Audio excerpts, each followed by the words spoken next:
Roblox is a wide array of games I like to play sometimes, okay? Sometimes these games intrigue me, they make me curious. I look at them and I'm like, oh, what's this? And it genuinely interests me. Sometimes there's absolute dog shit on the front page. Don't get me wrong, some bullshit that was just churned out just for the sole purpose for people just to waste their time on some mind-numbing garbage. But then there's sometimes when the game's actually worth playing. It is a good game. Sometimes it's scary. These are horror games, if you didn't know, okay? Sometimes they have to scare the heebie-jeebies out of you to get your reaction. And so I figured, you know what? What if I was placing these games in real life? What if my real life self was placed in these Roblox games? Well, what I'm gonna start with is this game called 99 Nights in the Forest. Now, I played this game, okay? It's actually a pretty neat game. You know, this is like this big deer thing that chases after you. You gotta survive for 99 nights in the forest, and you have to build resources for yourself, survive against the monsters, and other mobs. Firstly, there's this big ugly deer, right? It's big, it's strong, it looks scary. The thing is, I actually think I could survive against this thing. I'm not necessarily saying beat it, right? I'm not too experienced with weaponry,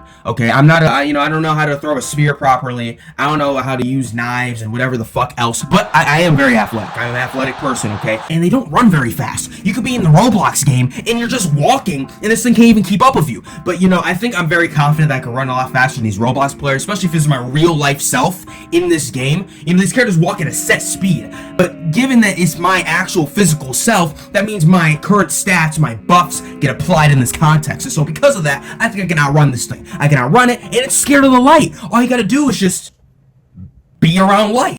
And also, once again, it's just about being responsible. I think I could chop some wood, not like Minecraft Steve. I could chop some wood, and then I could just build a fence. There's a fence you can build in the game that protects you from these creatures and mobs, and so I think I can actually do that quite well. I'll just be smart, I'll survive, This is so much easier said than done, though. I'm like saying this shit just because I played the game, but it doesn't actually mean I could apply this in the actual thing in real life. I think I'm like 50-50 on this one. 50-50. The monsters aren't that crazy, they're not very fast either, but at the same time, I'm gonna have to be very efficient. And I have no experience in the wilderness, so that's a little. Next up, we got the big. Oh wait, no, fuck. Next up, we got Forsaken.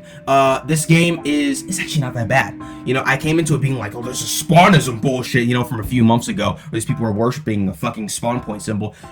I thought it'd be that dumb shit, but it's like. It's a fucking fairly normal game, right? I played it and I absolutely suck at it, okay? Firstly, I suck at it, alright? I'm too paranoid about the freaking, monsters trying to come after me. That's one thing. The generators, that's kind of not the problem. It's the matter of the fact when one of these monsters catches up to me and they can run 2 times as fast as me. I can't fucking beat them, okay? They summon these objects. They're like spiky, all kinds of stuff. They're not just like one of these mobs in 99 Nights where they just move really slowly and just can't do anything about it. No, they actually can sprint fast. And my stamina is dog shit in the game, and their stamina is twice as good as mine too. If you play the game, they have enhanced stats in every regard. They can kill you within a few hits. I am not fucking surviving that. I don't care. And no matter how many times I played it, I fucking died.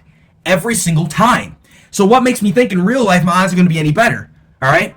It's like, okay, even if I'm a fast dude, they have fucking blades and they can summon spikes coming out of the ground. And they have like superhuman reflexes and shit, And it's like, how the fuck can I beat that? I saw this one dude, it's like spiky watermelons. It's probably skin. I'm probably stupid. I, only played the game like for a fucking day or two.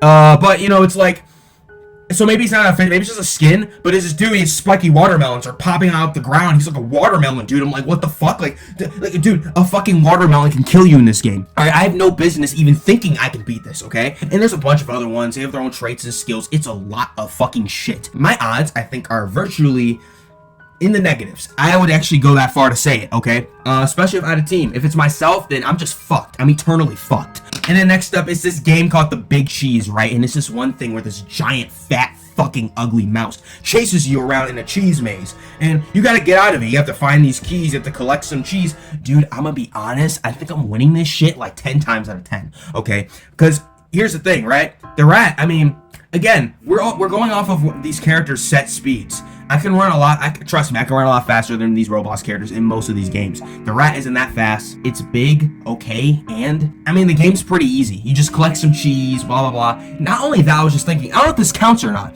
but you might be able just to chew through the cheese. Could you chew a wall or a hole through the cheese or something? You might be able to do that. If you can, you could just like, instead of just, oh, I'm cornered, you chew through it, you rip through it, and then you just, exit. And so that's what I kind of thought, like wait, let's think, if these are actual cheese walls, you can just fucking destroy them. You could climb them. You know, there's this one point where you get up to this ladder and you're supposed to, you know, cross this, you know, you're supposed to hop over, but the space is too wide, so you just fall anyways.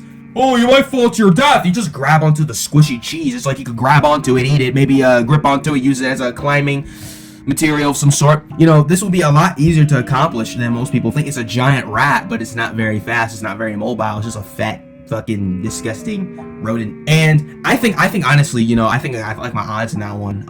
In the game, you know, it's not super long. It's not very complicated either. I like that one. I think I'm winning that one. Okay. I think Big Cheese is very beatable, and I think Forsaken not so much. I think I'm gonna get killed and annihilated by pretty much every single monster that's actually there. And I think for 99 Nights in the Forest, it depends on how much I think my physical attributes will be reliable in that situation, right? Because my whole idea is like, oh, I can run faster than them.